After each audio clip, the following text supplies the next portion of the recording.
It started with laughter, the cruel kind that cuts through the air like broken glass.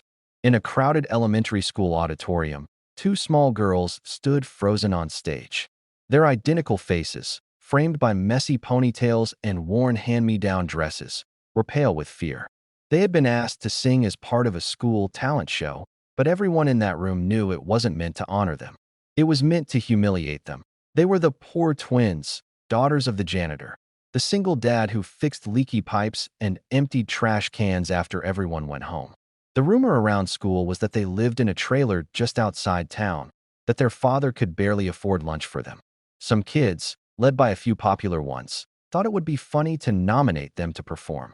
The teacher, unaware of the cruel joke, had gone along with it to the back of the room. Their father stood quietly.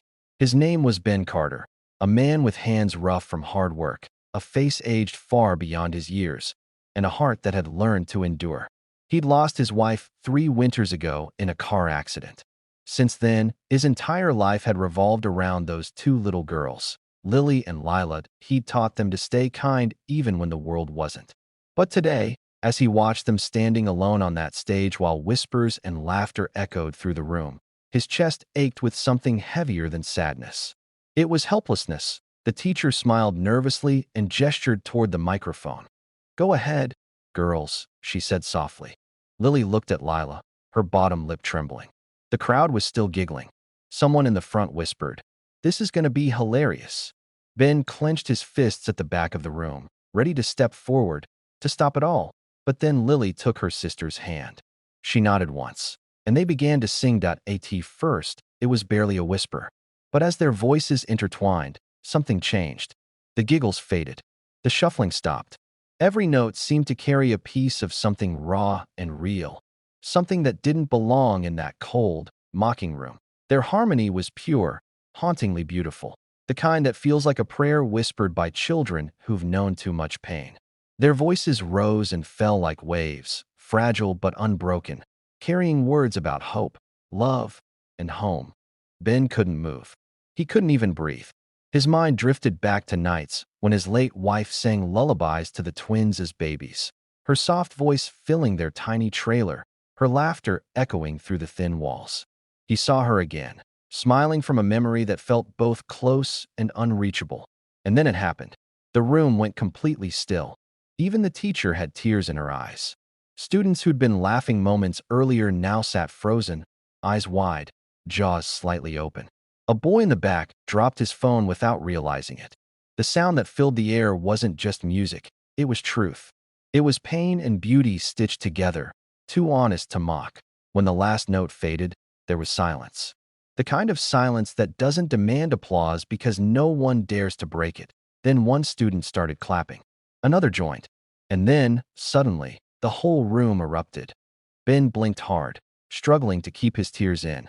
He saw the girls' faces, surprise, confusion, and then, slowly, joy. They looked at each other as if asking, "Did that really just happen?"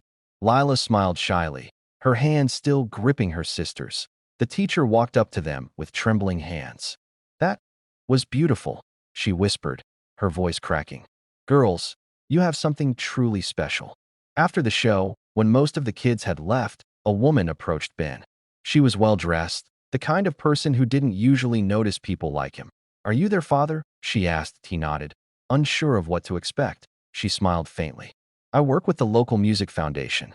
We host programs for gifted children. Those girls, they're extraordinary. We'd like to offer them a scholarship. Full tuition." Ben's mouth opened, but no sound came out. His calloused hands trembled.